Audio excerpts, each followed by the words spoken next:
నిజంగా క్రైస్తవాన్ని అణిచివేయాలని ఆనాటి నుంచి ప్రయత్నం చేస్తుంది.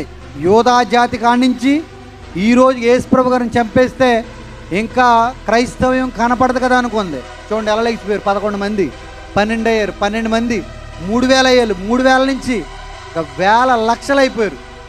ఒక్క దేశంలో ఎక్కడో పుట్టిన క్రైస్తవ్యం ఈరోజు ప్రపంచవ్యాప్తంగా పాకిందా, అణచబడ్డపడదా?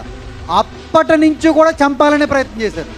ప్రారంభ క్రైస్తవుల్ని ఒక రాజు ఒక స్టోర్లో వేసి కొంతమందిని కాల్ చేశాడు, అయినా క్రైస్తవం ఆగిందా? ఆఫ్టర్ వీళ్ళంతా అండి, ఒకడిని చంపారు. వీళ్ళంతా వీళ్ళు చేసిన పని అంతా, వీళ్ళు చంపిన సంఖ్య అంతా. ఎప్పుడుకో ఒకడిని చంపుతున్నారు, ఆగిపోద్దా? అప్పుడు పిట్టలు రాలిపోయినట్టుగా క్రైస్తవ్యం రాలిపోయినా ఇసుకు రేణుల వల్ల లెగిసిపోయింది క్రైస్తవ్యం. అప్పుడే ఆపలేరు.